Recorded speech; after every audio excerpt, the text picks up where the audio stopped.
Terima kasih buat anugerah-Mu. Kami bersyukur Bapa, hadirat-Mu yang memberikan kami kemenangan dan kekuatan. Terima kasih Tuhan, kami enggak meragukan setiap firman-Mu. Firman-Mu yang selalu mengubah hidup kami, yang menguatkan kami. Bahkan kehadiran kami hari ini pun kami percaya Tuhan akan menolong semua umat-Mu yang mengalami pergumulan, sakit penyakit, bahkan persoalan dalam keluarga, bahkan hal-hal yang tersembunyi di hati kami yang sulit kami ucapkan. Allah yang besar, Allah yang menciptakan alam semesta ini, yang telah merelakan dirinya mati di kayu salib. Setiap kita yang memandang kepada salib, di sana ada kelepasan, kesembuhan, mujizat dan kuasa Tuhan. Terima kasih Tuhan, berkati firman-Mu. Kami nyatakan hidup kami lewat perbuatan-perbuatan, nyatakan lewat hidup kami. Di dalam nama Tuhan Yesus, kami berdoa, kami siap diberkati oleh firman Tuhan. Yang siap diberkati sama-sama katakan, amin. Kita berikan kemuliaan bagi Tuhan. Shalom, silakan duduk Bapak Ibu. Puji Tuhan, terima kasih buat kita semua, khususnya penggembalaan di tempat ini, buat Ibu juga yang memberikan kesempatan buat saya menyampaikan firman Tuhan. Kita harus terus bersemangat di dalam hidup, amin. Kita tetap tertawa dan sukacita walaupun kita tahu ada begitu banyak tantangan. Dengan bersemangat kita bisa melayani Tuhan, ya.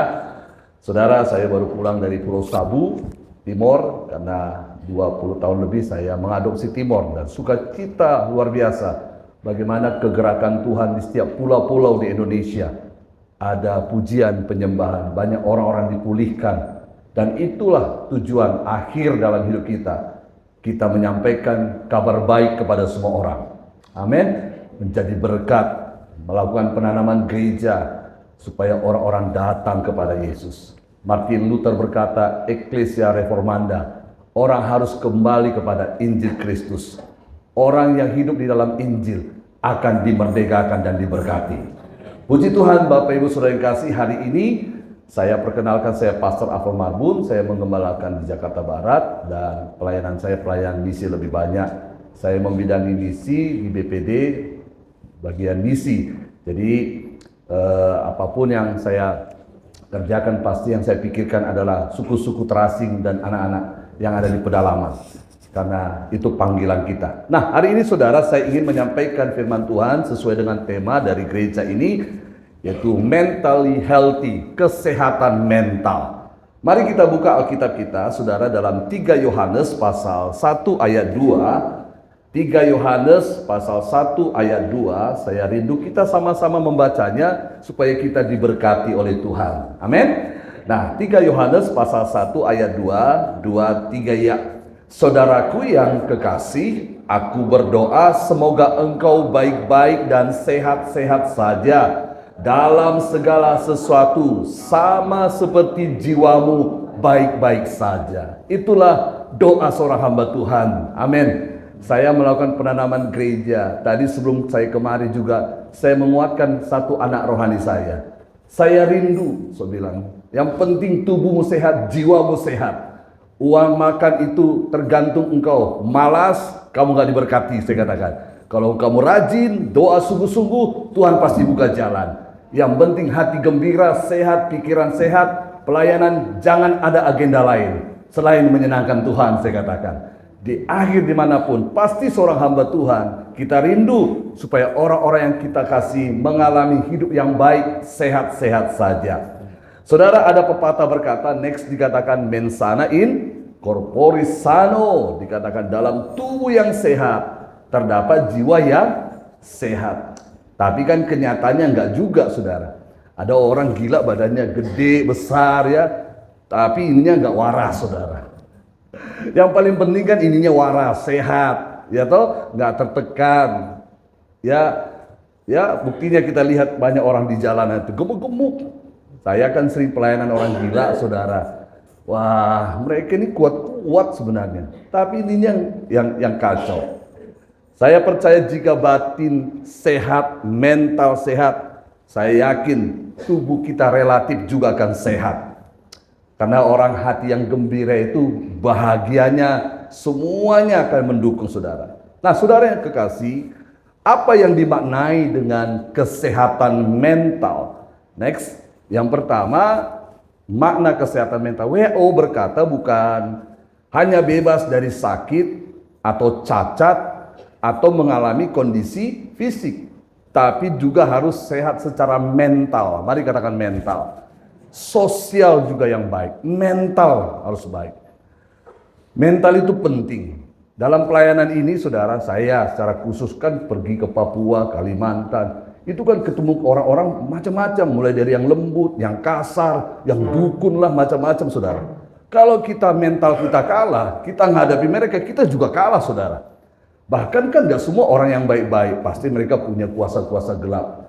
Kalau mental kita baik, apapun tantangan di hadapan kita, saya percaya kita bisa menghadapinya. Amin. Nah, itu yang kita pelajari hari ini supaya kita punya mental yang kuat. Ya, ketika orang COVID, banyak orang mentalnya kalah, saudara. Banyak yang bunuh diri, sakit. Ya, saya kan pernah COVID juga. Waktu kena COVID, udah nggak bisa napas. Saya bilang, setan mau apa sih gitu. Gak mungkin lah saya mati. Ganteng-ganteng begini, masa mati sekarang begitu. Jadi mentalnya harus dibangun. Amin, saudara. Oh iya, saya kan ngaca. Ini adik saya yang bawa saya ke rumah sakit. Sesak, memang nggak bisa napas. Rumah sakit tolak sana sini. Dan dokter bilang udah nggak bisa ini katanya, udah putih semua. Ya kan itu katamu, tetap semangat aja saudara. Tapi saya punya keyakinan saya nggak mati hari itu. Itu mental yang harus dibangun. Amin. Ya saudara, mental sehat, kondisi batin tentram itu paling penting. Bisa menikmati hidup. Saya ini ke Pulau Sabu, saudara. Kalau orang NTT pasti tahu ke Pulau Sabu, ombak bisa 6 meter, 7 meter, saudara. Wah, kemarin ombak saya gede banget. Tapi karena kita mental sehat, kita bisa tentram hatinya. Aduh gitu. Ya saya pasang musik, saya nyanyi Hosana. Lalu saya bayangin anak saya Shema yang di rumah. Jadi lucu-lucu aja saya bayangin. Paling saya berenang itu aja, saudara. Mental saya bangun, nggak mental yang kalah, saudara. Karena saya yakin Tuhan juga waktu badai datang, dia nggak takut karena dia tahu matinya bukan di situ. Dia tahu matinya di kayu salib, saudara. Jadi saya yakin ada rencana Tuhan buat hidup saya. Saudara juga harus bangun mentalnya baik supaya bisa menikmati hidup. Amin ya. Jangan goyang dikit, aduh mati nih gua. Enggak gitu, saudara. Aduh, COVID nih habislah, bangkrut saya, hilang masa depan saya. Aduh, bayangin kalau kena sakit, kuburan nih. Waktu istri saya kena cancer, saudara, diangkat levernya 75%, lalu dia kabur dari rumah sakit karena mau disuntik, mau dibius. Dia takut mati. Saya bilang, gak usah, itu kan pekerjaan iblis. Kamu ini masih hidup, walaupun sebenarnya dokter udah tolak sana sini, saudara. Tapi karena relasi kita baik dengan Tuhan, amin, hubungan yang manis dengan Tuhan, saya yakinkan istri saya, percayalah, saya ini 20 tahun lebih, 30 tahun ikut Tuhan, melayani, kita tolong orang miskin, Tuhan pasti dengar doa kita, saya katakan. Karena firman Tuhan berkata, orang yang menabur sama orang miskin, kalau dia sakit, hari itu juga disembuhkan Tuhan, kata Alkitab. Nah, saya yakin Tuhan juga dengar doa kita. Dan puji Tuhan, hari ini saudara dibuang 75% dan sembuh. Kemarin dicek semua, darahnya semua tidak ada cancer sama sekali. Bersih karena anugerah Tuhan. Di mana saudara dalam waktu sebulan, saudara, hati yang dibuang 75% bisa tumbuh total sempurna kembali dalam waktu 2 bulan. Itu butuh tahunan, saudara, karena hati bisa kembali. Tetapi saya yakin Tuhan itu bukan hanya Tuhan yang memberikan keselamatan hidup kekal, tapi dia juga memberikan kesembuhan bagi kita. Amin, saudara. Ini kan iman, mari katakan iman. Nah, mari nikmati hidup, gunakan potensi secara maksimal. Ya, menghargai orang sekitar. Orang yang sehat itu apa? Berserah kepada Tuhan. Jangan dikit-dikit, aduh ada duit nih, aduh gimana nih, cepat-cepat panik. Mari saudara, berserah kepada Tuhan. Aku berserah. Ada ya lagu itu ya? Nah, saya kan nggak penyanyi, jadi kadang-kadang lupa lirik. Tapi kalau lagu NTT saya hafal habis. Yesus malole, malole, neu au. Ya toh? Bapak dong orang NTT ini toh, saya hafal sudah wajah itu dah. Nah sudah, mari kita lanjut B. Dong orang tahu toh Bapak tuh lagu kok. Haleluya. Saya orang Batak, tapi saya cinta NTT. Tahun 94 Tuhan berikan visi saya untuk Timor. Dan sabu, roti dan sebagainya. Jadi saya cinta sama NTT. Nggak tahu nih orang NTT cinta nggak sama NTT. Oh Bapak nggak cinta Batak dong? Oh sebelum ke NTT saya sudah tanam gereja di Tanah Batak. Dan puji Tuhan di sana ada ribuan orang berkembang. Saudara, ini bukan mau sombong, saya mau kita bergerak, semangat, nikmati hidup. Amin saudara, sukacita. Dari mana bisa? Makanya bangun pagi-pagi sama keluarga, mesbah doa. Amin saudara, jangan WA-an yang lain, langsung otak ke bisnis. Oh yang lain gitu. Jangan cewek gua nih, pacar gua nih gitu. Baca Alkitab. Amin saudara. Masa kita harus nyanyikan lagi pagi-pagi? Baca kitab suci, doa tiap hari, doa tiap hari, doa tiap hari. Tahu tuh lagu itu tuh? Baca kitab suci, doa tiap hari kalau mau tumbuh. Ayo sekolah minggu. Saudara, yang kedua, kondisi orang yang mentalnya sakit. Yang pertama dia stres. Tekanan mental, mungkin karena pekerjaan, ya toh, bisa karena keuangan, hubungan sosial, bisa lah. Saya ini pernah ditipu orang loh, saudara, puluhan juta. Hamba Tuhan loh, nggak peka kamu ya, memanglah perlu bertobat. Ini teman baik saya dari kecil, terus ngaku-ngaku teman, dia hafal bener hidup saya kemana. Wah, aku ini tahu lah, tahu nggak waktu kita kecil main bola dulu. Jadi suaranya juga pas kayak suara dia, maka hati-hati nih ya saudara. Dan dia nggak nipu langsung hari itu. Selama 3 bulan dia bangun komunikasi buat saya. Jadi saya feel aja, nyaman buat dia. Sampai akhirnya dia bilang, ini ada mobil nih. Aduh tapi saya nggak ada duit, saya bantulah aku. Nah kita emang dari dulu suka bantu orang, kita bantu saudara. Situ bantu, saya telepon ulang. Loh nomornya udah nggak ada lagi di saudara, dia diblokir. Penipu saudara. Hilang 20 juta begitu. Ada yang kemarin juga, ada pendeta loh, pendoa syafaat dia. Gak usah saya sebut. Sama-sama masih label kita juga. Tipu saya 80 juta. Saya minta tolong jualin mobil saya. Setelah dijual, dia orangnya gak datang-datang, saudara. Iya. Wah, kacau nih saya pikir. Terus istri saya bilang, mana mobilnya? Uangnya mana? Ya sudahlah, kita jadikan berkat aja. Kenapa, saudara? Gak ada yang kekal di dunia ini, amin, saudara. Tapi Tuhan itu baik. Kakak saya ini bilang, ini kakak saya saudara, bukan istri saya. Ini kakak saya yang selalu mendoakan saya. Dia bilang hati yang tulus punya masa depan deh katanya. Saya aminkan itu, amin. Yang penting saya niat tulus, pengen tolong orang, berkati orang. Walaupun saya bilang apakah saya ini bodoh atau seperti apa. Maksud saya, kita jangan gara-gara itu stres.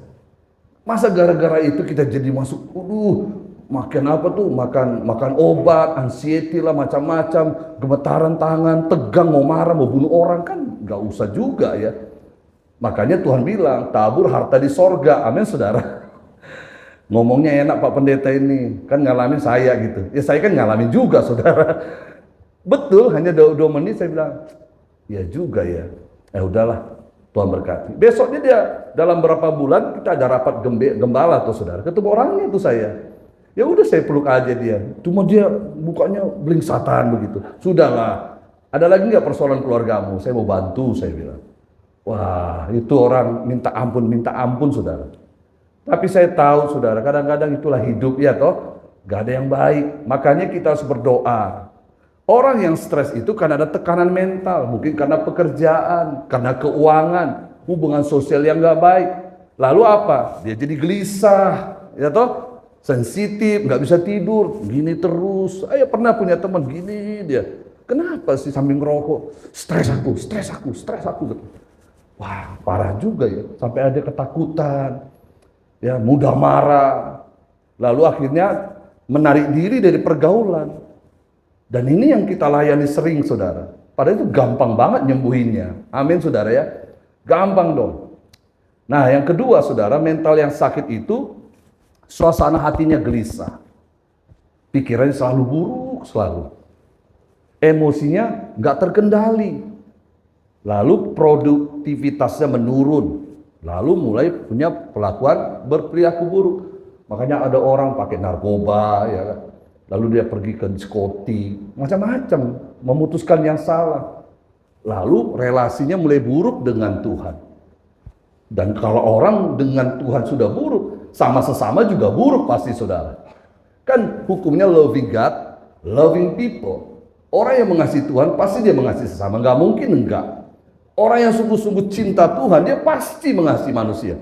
Pasti rindu jadi berkat. Pasti dia memberkati. Pasti dia ramah, saudara. Amin. Saya baru pindah dari Jakarta, saya pindah ke arah Cilengsi, ada perumahan. Doa-doa, ya. Tiap hari olahraga. Saudara tiap pagi olahraga ya, biar bakar kalori. Saya setiap pagi 20.000 langkah lah, lumayan kan. Jangan lihat buncitnya ya. Lihat olahraga itu penting. Jadi setiap kali kita pagi, sapa Pak, sehat, kasih berkat. Ya toh, sapa yang lain. Dan saudara, karena hubungan kita baik dengan Tuhan, dengan sesama juga baik. Maka akhirnya di sana berdiri sekarang pos PI saudara. Orang-orang rindu untuk berdoa. Kebaktianlah buat tiap minggu. Makanya minggu saya jadi kejar-kejaran saudara. Nanti di Grandfield, dari Grandfield saya berangkat sore ke Cilengsi. Kenapa? Kalau hubungan kita dengan Tuhan baik, pasti kita bisa jadi berkat bagi orang lain. Amin. Saya yakin. Yang kedua, orang yang mentalnya sakit dia akan cemas, berlebihan, ya secara konstan karena trauma, ya ada mungkin kekerasan. Ya, saya pernah lihat di YouTube anjing aja bisa stres loh. Ya, begitu. Ternyata waktu kecil disiksa melulu gitu. Jadi ada memang orang yang ahli untuk teduhkan anjing. Nah, saya pikir anjing aja bisa sembuh gitu ya toh oleh tangan manusia. Masa Tuhan nggak bisa pulihkan kita? Saudara, saya nggak bilang kita anjing loh saudara. Amin. Saya hanya lihat aja anjing, dia ngumpet, dia teriak. Saya kemarin punya anjing saudara, namanya Maxi. Wah, saya nggak minta maaf kok ada yang sama-sama dengan nama ya. Minta maaf, arigato, ya. Jadi saya tiap hari asal datang, gelisah dia. Saya nggak sanggup lah, saya bilang saya kasih orang. Karena bukan ahlinya, ahli saya kan memulihkan hati orang, bukan memulihkan hati anjing, saudara.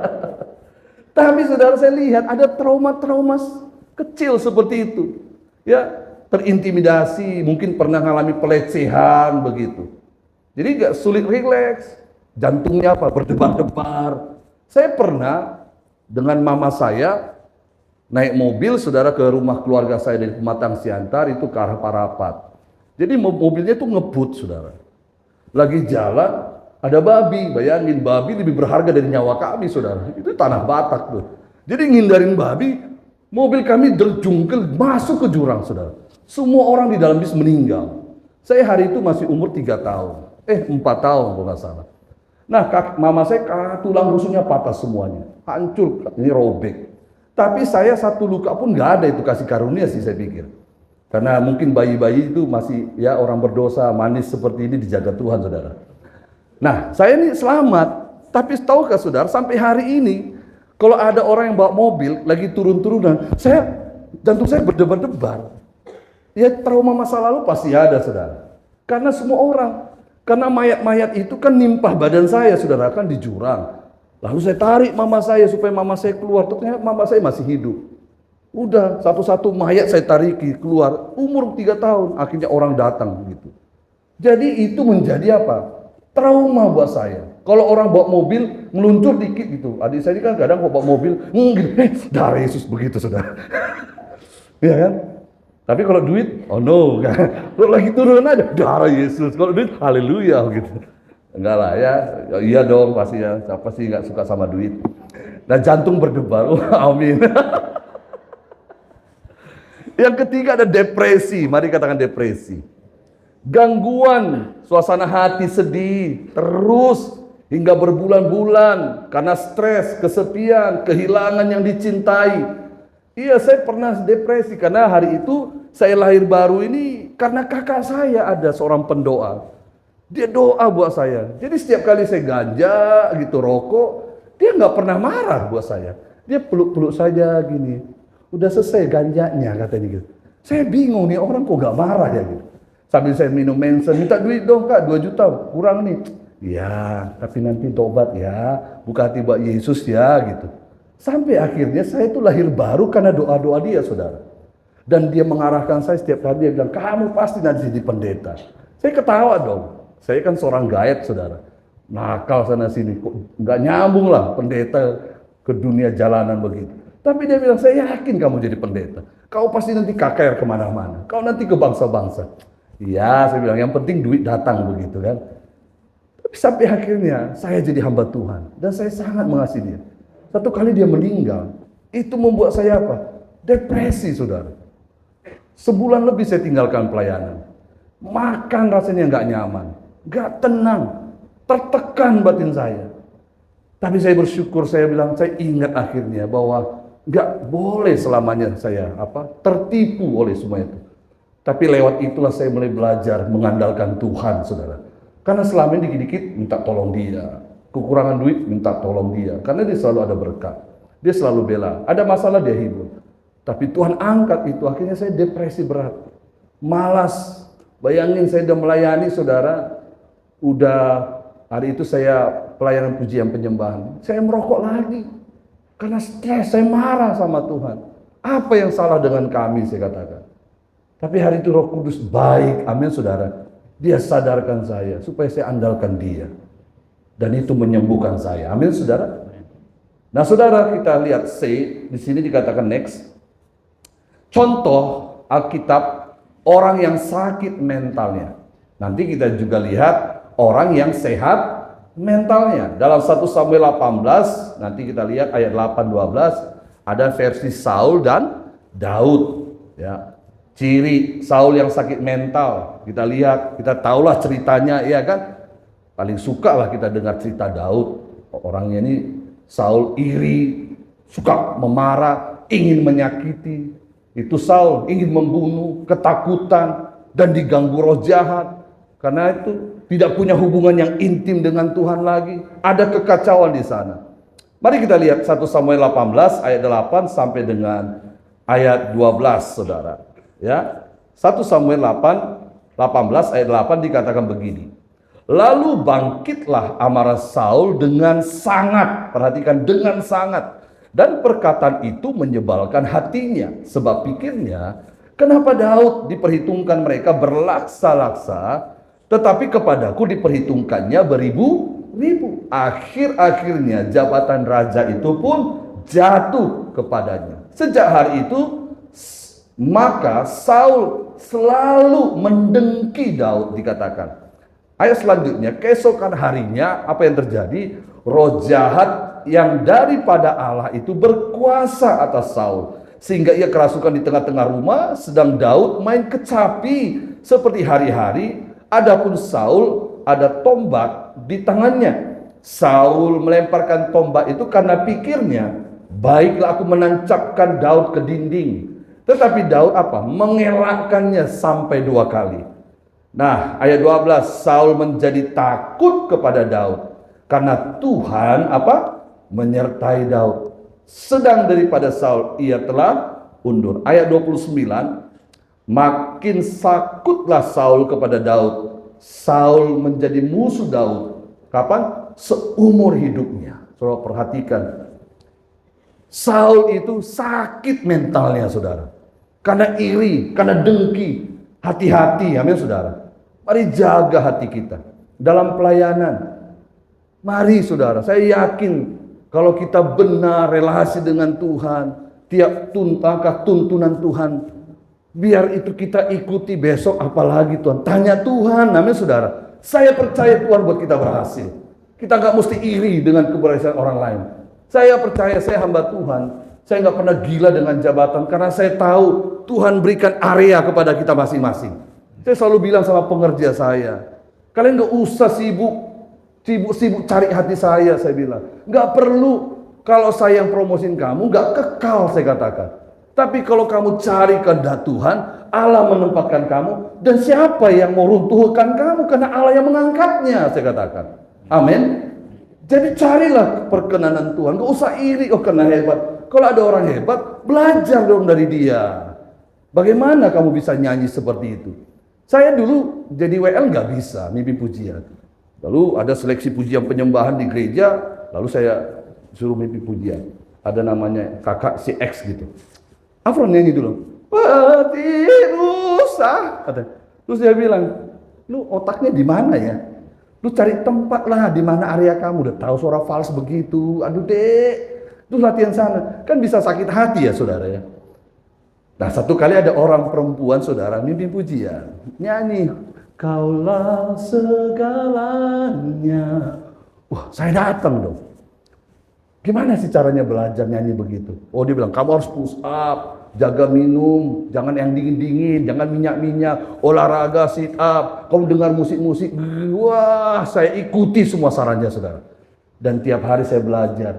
Tiap hari ada orang main keyboard, mata saya gini, sambil nyanyi doa liatin tangannya saudara. Karena nggak ada duit untuk les keyboard saudara.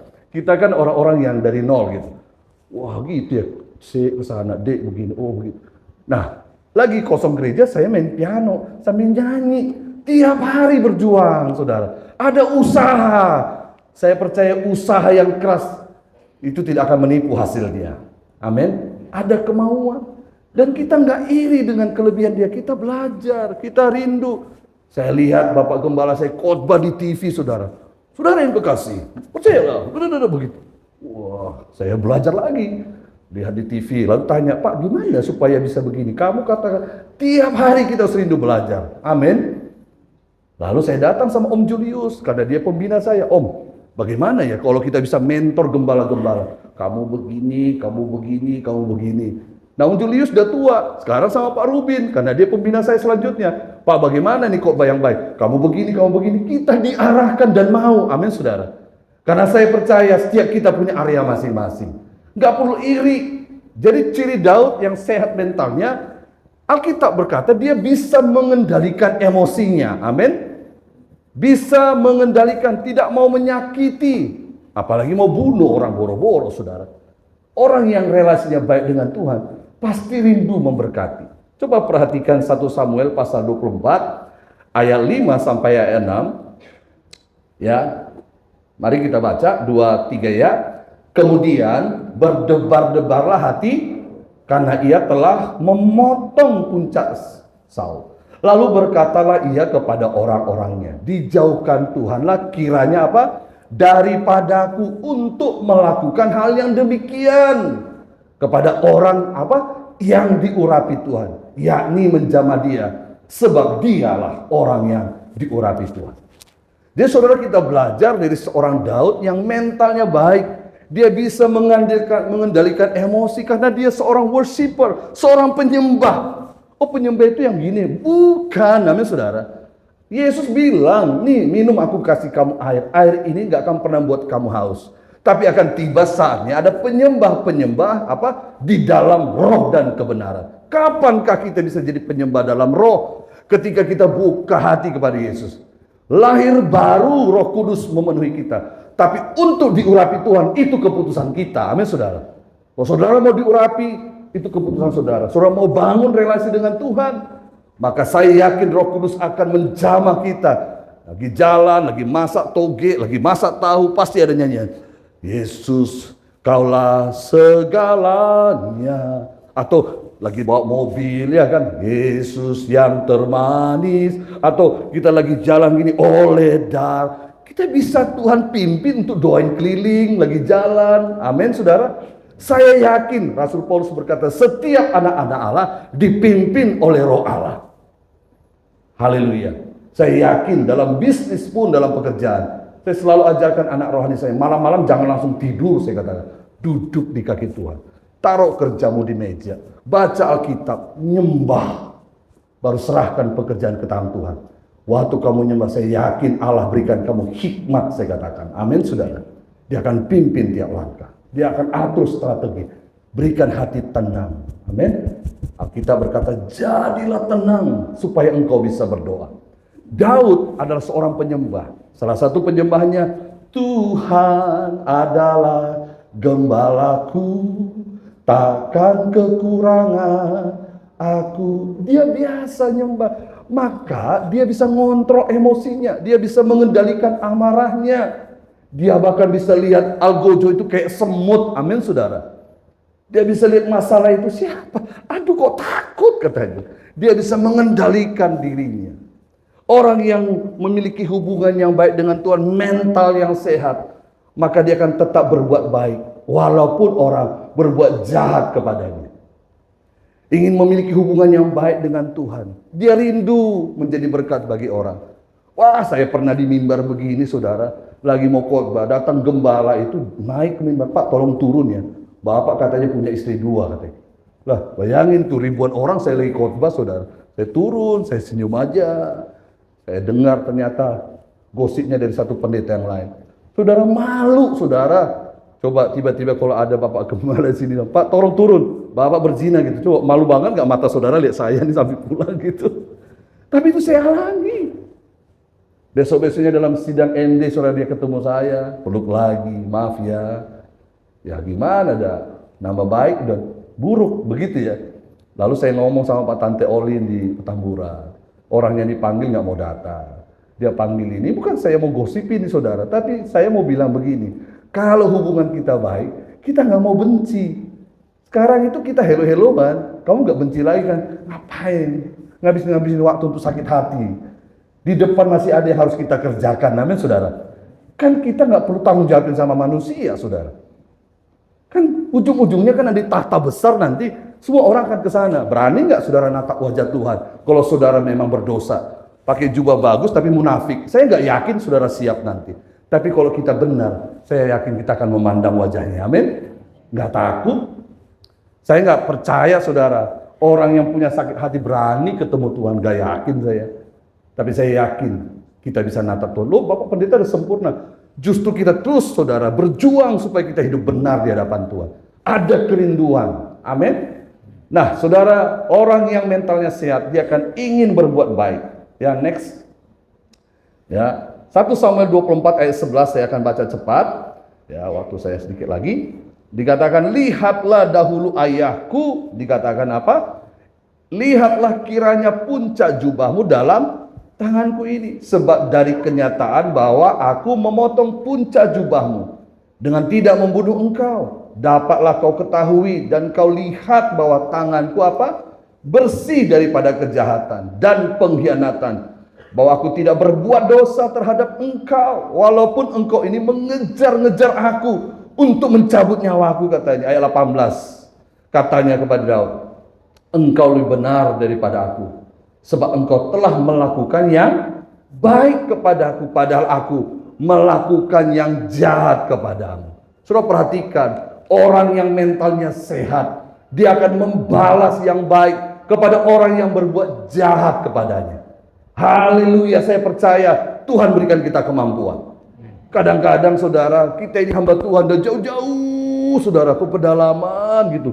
Bawa bantuan, kita kasih berkat dengan harapan gerejanya dibangun saudara. Udah datang-datang gerejanya nggak dibangun. Aduh sakit rasanya, kenapa? Orang yang nyumbang itu kan pasti minta pertanggungjawaban buat saya saudara. Nanti kesannya kan kita jadi bohong. Wah, kalau kita marah bisa marah. Saya bilang, Tuhan, ya mungkin pendidikannya begini. Jadi kita menghibur hati. Lalu saudara, apa sih masalah kamu? Kenapa kamu nggak bangun? Bukankah kalau kamu bangun, ini kan baik buat kamu, buat anak cucumu, buat daerah sekitar. Begini Bapak, tapi nggak boleh, saya bilang. Kadang pengen marah, tapi pulang-pulang ya. Mulai kita memikirkan yang manis. Amin, saudara. Masa-masa saya dengan dia, waktu saya dijemput, dikasih saya makan Indomie. Jadi saya pikirkan yang enak-enak aja, daripada yang kesel-kesel. Terus stres saya, benar nggak saudara? Saya bayangin dia kasih saya durian. Kemarin saya dikerokin sama dia. Jadi yang baik-baik saya ingat saudara. Kalau kita ingat yang itu, wah kita bisa begitu. Nah saudara yang kekasih, next, pikiran sulit. Orang yang sakit itu pikirannya sulit. Konsentrasinya gak baik, selalu berpikir negatif. Ya, muka gini, pokoknya serba salah deh sama orang seperti itu. Ya, berpikir negatif. Yang kedua, orang yang sakit mentalnya, perasaannya gelisah, gak bisa ngatasi masalah, bingung. Ya, mana kacamataku? Mana kacamataku? Kacamatanya dipakai, begitu. Ya, baru orang yang sakit mentalnya tindakannya selalu merugikan. Bohongin orang, ngerjain, nyakitin. Tapi orang yang sehat mentalnya pikirannya apa? Positif, ya kan? Baik, nggak dikit-dikit gosipin orang gitu. Oh, pendeta, kayaknya gini deh. Malas deh melihat dia. Semuanya nggak ada yang benar. Kayak dia lah pencipta alam semesta ini, saudara. Kadang-kadang pusing ngadapinya. Ya. Orang yang sehat mentalnya punya perasaan yang indah. Ada kasih sayang, sukacita, ada semangat. Kita ketemu dia, kita jadi sehat. Betul nggak, saudara? Kan kita ini orang yang Allah penuh Roh Kudus, mentalnya sehat. Yeskiel 47 ayat 9 dikatakan, kemana saja sungai itu mengalir, di sana ada kehidupan. Orang yang sehat mentalnya, dia kemanapun dia jadi berkat, saudara. Memberikan semangat kepada orang lain. Amin. Wah, senang dia. Wah, saya kalau turun dari mobil, anak saya pulang, Dedi. Oh, dia suka jajan Indomayet, saudara. Oh, Dedi, Indomayet. Apa mayat, saya bilang? Jangan mayat. Indomayet. Oh, Indomaret, saudara. Saudara yang kekasih, kalau kita ini pikiran sehat, maka kita bisa jadi berkat. Ada perasaan kasih, kita jadi semangat. Tindakan-tindakan kita pun gak merugikan orang. Amin. Pasti jadi berkat. Haleluya. Amsal 4 ayat 20 dikatakan, hai anakku, next. Perhatikanlah perkataanku, arahkanlah telingamu kepada ucapanku. Janganlah semuanya itu menjauh dari matamu. Simpanlah itu di lubuk hatimu, karena itulah yang menjadi kehidupan bagi mereka yang mendapatkannya dan kesembuhan. Jagalah hatimu, katanya, dengan segala kewaspadaan, karena dari situlah terpancar kehidupan. Jadi kalau kita dengar firman Tuhan, lagi doa, dengar firman Tuhan, apa yang kita baca dia akan berbicara di lubuk hati kita. Saya yakin itu yang menyembuhkan kita. Amin, saudara. Waktu saya divonis dengan batu empedu di rumah sakit Siloam Kebejeruk, batu empedu sakit, saudara tahu? Kalau kita sakit empedu sakit, sesak. Belakang itu kayak ketusuk. Lalu dicek lagi, usus buntu saya harus dioperasi, Pak, udah hitam, katanya. Saudara, kita mulai baca Alkitab malam itu, mulai renungkan firman hari itu. Jadi saya bilang, udah operasi, akhirnya saya disuruh puasa jam 10 malam, saudara. Ya, saya bilang, tapi jam 12. Ada teman saya, ahli bedah di Makassar, namanya Dr. Matius Lobo. Menantuan saudara dengan Jonathan Patiasina. Dia bilang begini, ya telepon saya, memang kalau secara itu kedokteran itu harus dioperasi. Tapi, kamu mau lihat enggak firman Tuhan gitu. Coba baca ayat ini, katanya. Ya saya coba baca. Kalau kamu enggak iman, ya kecil iman kamu dong, jangan misi lagi kamu, katanya. Saya diledek, saudara. Waduh, antara nekat, percaya firman, atau bagaimana nih? Kadang-kadang kan ditantang begitu, apalagi orang Batak, saudara. Egonya kan tinggi. Kalau main catur orang Batak, dia bilang gini, magiin kuda. Nih, aku kasih kudaku. Ku makan, katanya. Iya kan? Orang Batak kan begitu bisa pukul-pukulan lagi main catur, saudara. Kalau baik-baik tadi. Kalau satu keluarga, marbun sama marbun. Ya, baru berdoa dulu mereka sebelum itu. Dalam nama Yesus. Katanya, ya kan? Kiu-kiu, katanya. Loh, itu nggak canda, betul itu di tanah batas, saudara. Sampai minum tuak. Dan main catur dia. Ku makan, ku kasih kamu ini, mantri.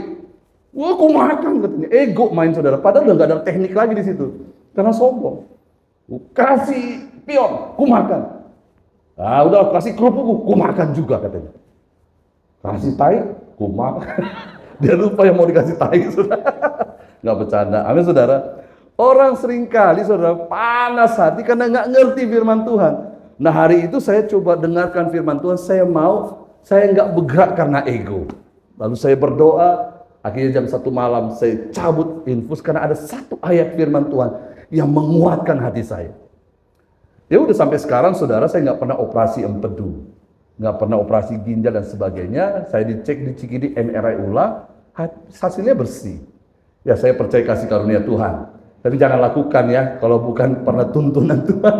Wah, kata pendeta Apron, cabut infus, pasti sembuh. Wah, nanti Tuhan nggak suruh begitu, bahaya, saudara. Haleluya. Nah, yang kedua, saudara, cara memiliki kesehatan mental tadi dikatakan jaga hatimu. Amin. Mari jaga hati. Lagi bawa mobil, nyanyi, saudara. Kaulah segalanya. Wah, saya kalau pulang Jakarta ke Cilengsi kan jauh, saudara. Nyembah, dan selalu saya pulang jam 10 malam menghindari macet. Di dalam hidupku, kerajaanmu, gitu. Amin. Nyanyi. Dan kalau saya udah nggak sanggup, saya suruh dia bawa mobil, saya buat khotbah, saya baca Alkitab, saya dengar musik, itu menguatkan hati kita. Ya setuju, katakan amin. Amin. Amsal 4 tadi ayat 23, jagalah hatimu dengan segala kewaspadaan. Efesus 4 ayat 31 next dikatakan begini, segala kepahitan, kegerapan, kemarahan, pertikaian, fitnah, buang itu katanya. Amin. Mari katakan buang dalam nama Yesus.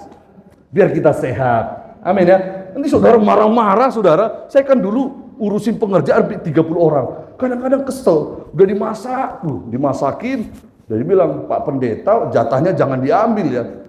Kita udah capek pulang mau makan nih saudara. Semua stok juga habis sama pengerja. Pengen tanduk marah. Cuman Roh Kudus bilang gini, kamu marah, dia ketawa sehat-sehat. Lu yang stres katanya. Ya juga ya. Saya nggak mau marah saudara. Saya ambil mobil, saya pergi makan sendiri di Pizza Hut, bodo amat. Loh, daripada kita marah-marah, ngomel-ngomel, karena dia nasihatin dulu, nggak pernah berubah. Lalu kita tegang, lalu mati saudara. Jadi suturuh. Jangan mau jadi stroke. Kami saudara, semangat. Mari kita semangat. Buang semuanya. Hendaklah kamu ramah seorang terhadap yang lain. Nah nanti kan kita salaman tuh ya. Mari senyum ya. Nanti saya kasih saudara kertas ini biar puji-pujian di rumah. Ramah, amin. Shalom Pak. Saya kan gembala sering ngandung khotbah saudara. Ada jemaat khotbah. Saya kan nyambut gini. Shalom. Enggak, di sini nggak ada. Nanti saudara siap-siap pasti. Mari kita punya ramah, kasih mesra, saling mengampuni. Amin. Udahlah, jangan nggak usah diomongin, keluar lah dapur kita. Ya toh, rumah itu keluarga kita, urusan nggak usah dikasih tahu orang lain. Doain. Ada pendeta sekarang lagi cerai sama istrinya. Lu doa, nggak usah cerita kemana-mana, saya bilang. Aku malu. Ya kamu koreksi diri, saya bilang. Minta ampun dong. Laki-laki. Enggak ada urusan laki-laki. Saya pernah bermasalah sama istri. Saya minta ampun, saudara. Sujud di kakinya. Aku mau berubah, saya katakan. Aku salah banyak. Saya janji di hadapan Tuhan. Udah sampai hari ini pulih. Ini kan masalah ego doang. Om Julius itu selalu nasihatin kami begini. Gak ada orang yang cocok. Dicocok-cocokin sampai cocok katanya. Betul saudara, nggak ada yang cocok. Apalagi saya Batak, dia Cina dari Australia, saya Batak dari Siantar. Nggak nyambung budayanya. 1 tahun, 2 tahun, dia pintar otaknya, saya juga asah begitu saudara. Perang terus. Saya Batak saudara, mau tidur, kadang nggak mandi. Dia, kalau boleh debu nggak boleh 24 jam saudara. Ada ini, dilap, resiknya. Kita kalau ngomong kadang-kadang mau gereja, dia harus selesaikan semuanya dari Sabang sampai Merauke saudara.